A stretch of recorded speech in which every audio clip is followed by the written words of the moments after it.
नमस्कार विद्यार्थी मित्रांनो, आज आपण इयत्ता 9च्या कुमार भारती पाठ्यपुस्तकातील धडा क्रमांक 10 अभ्यासणार आहोत।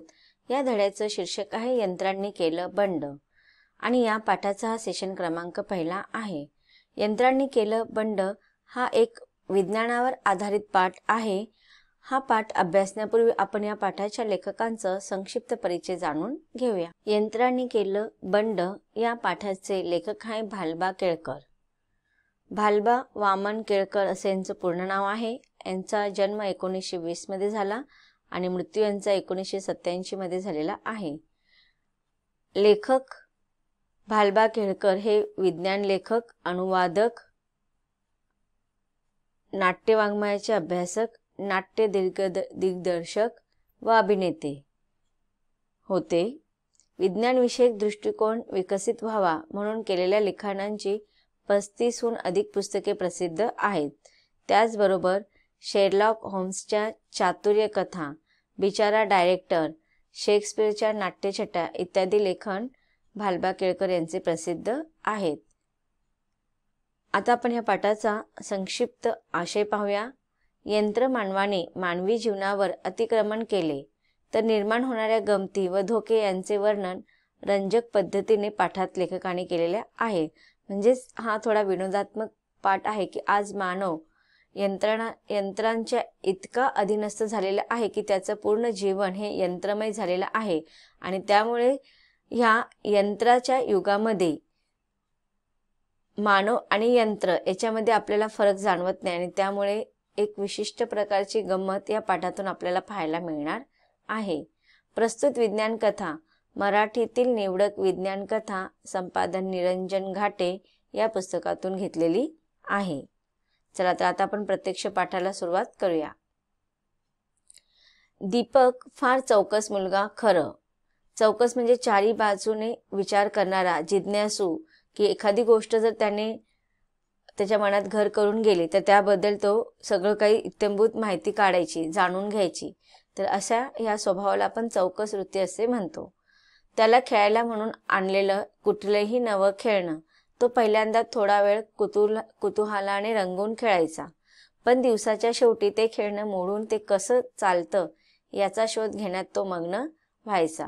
मग अगदी लहान मुलं जे असतात, लहानच काय मोठी मुलं सुद्धा, एखादी वस्तू नवीन असेपर्यंत त्या वस्तूबद्दल त्या मुलांना उत्साह असतो, आनंद असतो, कुतूहल असतं, पण जशी जशी ती वस्तू जुनी होत जाते तर ते खेळणं काय करतात मुलं मोडून टाकतात आणि ते मोडलेलं त्यांना कितीही नवीन चांगले खेळणं आणून दिले तरी ते मोडलेलं खेळण्यामध्येच फार रस असतो की त्या खेळण्यातील प्रत्येक पार्ट ते वेगळे करतात आणि ते पार्ट पुन्हा जोडण्याचा प्रयत्न करत असतात। तर असाच हा दीपक सुद्धा असाच खेळकर मुलगा आहे। त्याला कुठलंही जर नवीन खेळणं त्याच्या वडिलांनी आणून दिलं तर त्याला पहिल्यांदा तो कुतूहलाने खेळायचा, पण नंतर ज्या दिवशी त्याने वडिलांनी खेळणं आणून दिलेलं असेल त्या दिवशी संध्याकाळपर्यंत ते खेळणं मोडून टाकायचं आणि ते मोडल्यानंतर पुन्हा ते खेळणं फेकून द्यायचं नाही, पण त्या मोडलेल्या खेळण्यामध्ये तो काय करायचा, काही ना काही शोध घेण्याचा प्रयत्न करायचा आणि त्या कामामध्ये तो एवढा मग्न होऊन जायचा, एवढा मुग्ध होऊन जायचा की त्याला सगळ्या गोष्टींचा विसर पडत होते। आता एखादं जर समजा गाडी आणली तर ते गाडी बरोबर खेळता खेळता नंतर ते खेळून झाल्यानंतर मनसोक्त खेळून घ्यायचं त्याच दिवसापुरतं आणि मग त्याचे वेगवेगळे पार्ट करायचे आणि मग ते पार्ट पुन्हा जॉईंट करायचे। म्हणजेच हे पार्ट कसे रचना त्याची झालेली असेल, कशा रीतीने जॉईंट झालेले असतील, मग त्याच्यामध्ये जे सेल असतील ते कसे कार्य करतात किंवा लाईट कशी पेटते, आवाज कसा येतं, या सगळ्या गोष्टींचा शोधबोध त्याला घ्यायचा सवय होती। त्याचा आनंद असे तो खेळण्याच्या आतील रचना समजावून घेण्यात।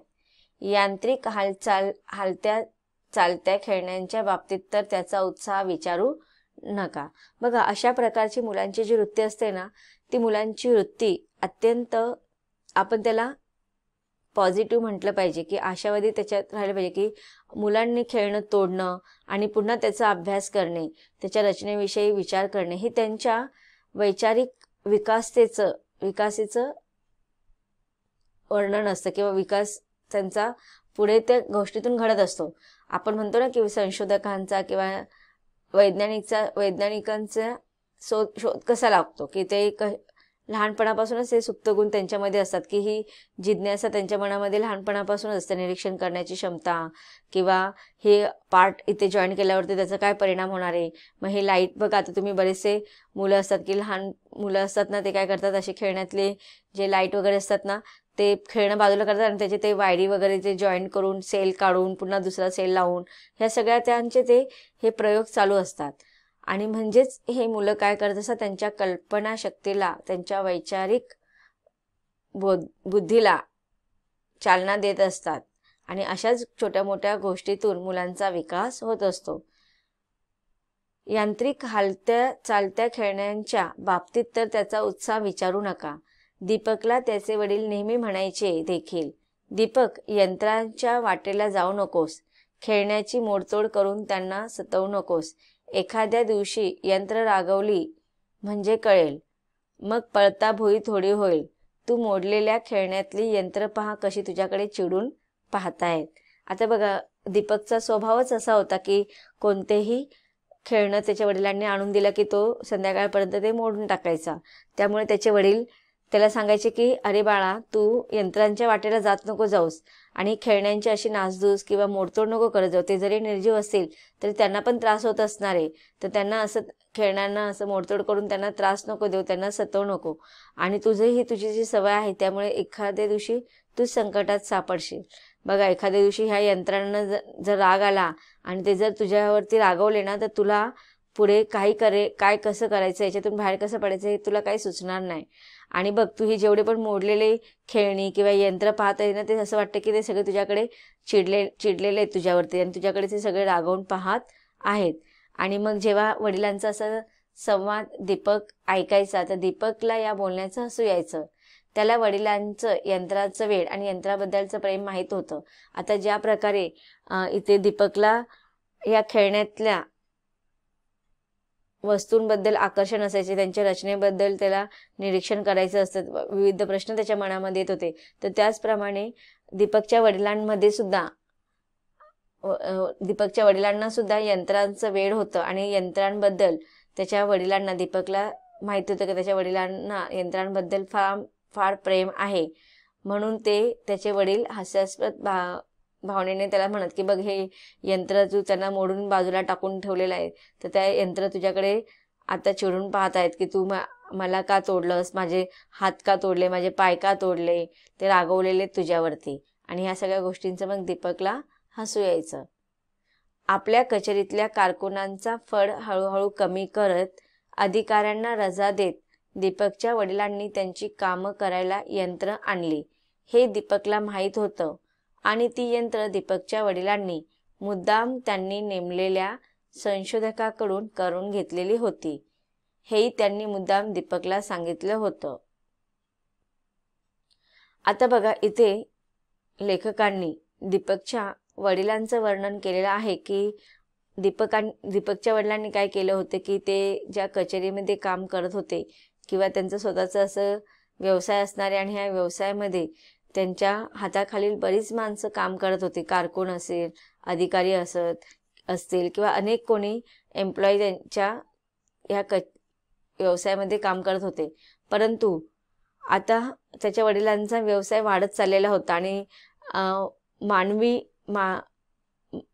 लोकांवरती किंवा मानवांवरती पैसे वाया घालवण्यापेक्षा त्याच्या वडिलांना असं वाटत होतं की यंत्रांच्या द्वारे जी कामं माणसं करतात तीच कामं जर यंत्र कमी वेळेमध्ये आणि कमी खर्चामध्ये करत असतील, तर ते मानवांना, म्हणजेच त्या कचेरीतल्या कारकुनांना किंवा अधिकाऱ्यांना काढून टाकून त्याच्याऐवजी आपण आपली कामं यंत्रांच्या साहाय्याने आपल्याला हवी तशी नक्कीच करून घेऊ शकतो. यामुळे दीपकच्या वडिलांना वाटत असेल की त्यामुळे खर्चही कमी येईल आणि वेळही वाचेल. आणि ह्या सगळ्या गोष्टी दीपकच्या वडिलांना दीपकला आवर्जून सांगितल्या होत्या. आणि दीपकच्या वडिलांनी हे जे काही यंत्र कचेरीमध्ये कामकाजासाठी ठेवलेले होते, ते एक विशिष्ट प्रकारच्या त्यांनी नेमून दिलेल्या संशोधकाकडूनच ही यंत्र तयार करून घेतलेली होती. आणि ह्या सगळ्या गोष्टी, इत्थंभूत माहिती दीपकच्या वडिलांनी दीपकला सांगितलेले होते. त्यामुळेच ती यंत्र दीपकचंही ऐकत असत, त्यानं सांगितलेलं काम करत असत.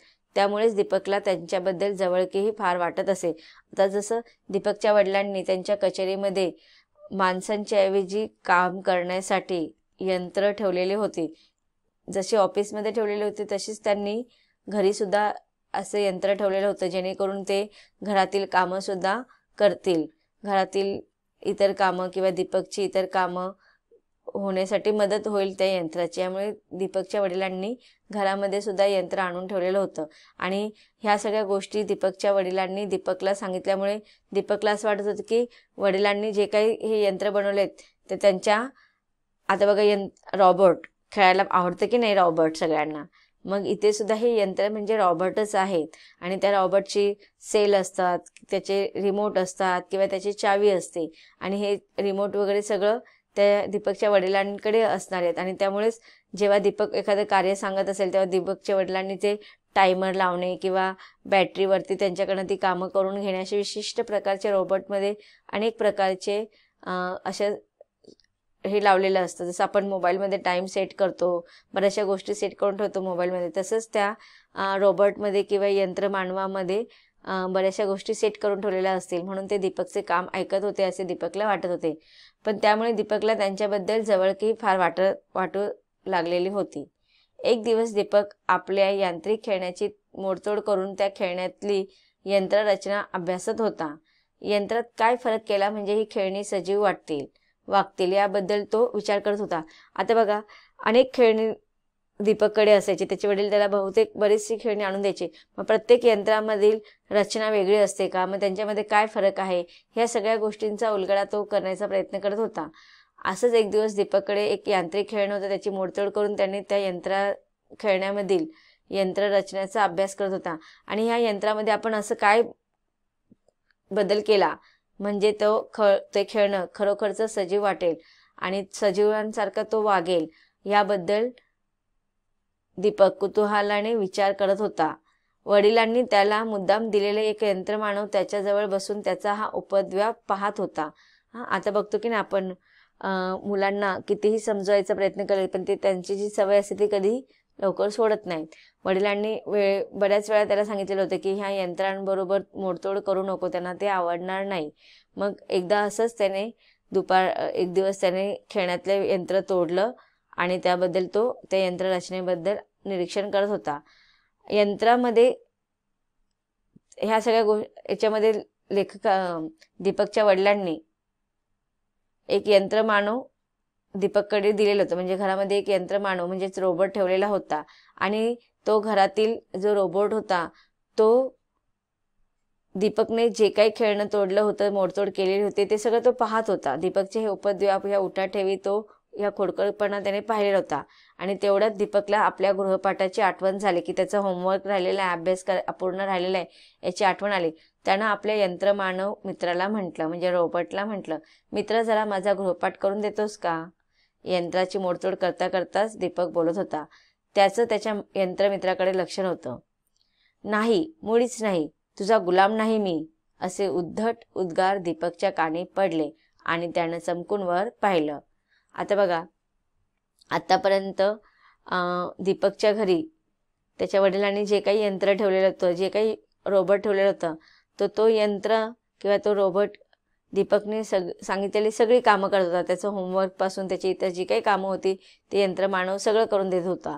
पण आता दीपकचा अभ्यास राहिलेला होता आणि तो अभ्यास करण्याच्या ऐवजी खेळण्यामध्ये जे काही यंत्र आणलेलं होतं ते यंत्राबरोबर मोडतोड करून त्याच्यामध्येच त्याचा अभ्यास करण्यामध्ये गुंतलेला होता. आणि कदाचित ह्या गोष्टीचा राग त्या यंत्रमानवाला किंवा रॉबोटला आलेला होता. म्हणून जेव्हा दीपक गृहपाठ स्वतः न करता त्या रोबोटला सांगतो की तू अभ्यास करून दे माझा, तर त्यावेळेस त्या यंत्रमानवाला राग येतो आणि मग तो रागाने म्हणतो की नाही, मी मुळीच काही करणार नाही, मी काही तुझा गुलाम वगैरे नाही. आणि जेव्हा हे प्रत्युत्तर दीपक ऐकतो त्यावेळेस त्याला आश्चर्य होतं. तो चमकून त्या यंत्राकडे पाहत राहतो. त्याचा यंत्रमित्र त्याच्याकडे आपल्या जळजळीत भासणाऱ्या भिंग डोळ्यांनी पाहत होता. दीपकच्या हातातल्या मोडक्या यंत्राकडे पाहत दुःखाची किंकाळी फोडून तो यंत्रमित्र चालता झाला. मग इथे बघा लेखकाने वर्णन केलेलं आहे की दीपकने जेव्हा त्याला सांगितलं अभ्यास करून दे, तेव्हा त्याला फार राग आला आणि त्याने उद्धटपणे तो बोलला की मी काय तुझा गुलाम बिलाम नाही, मी आता इथून पुढे तुझे काही कामं करणार नाही.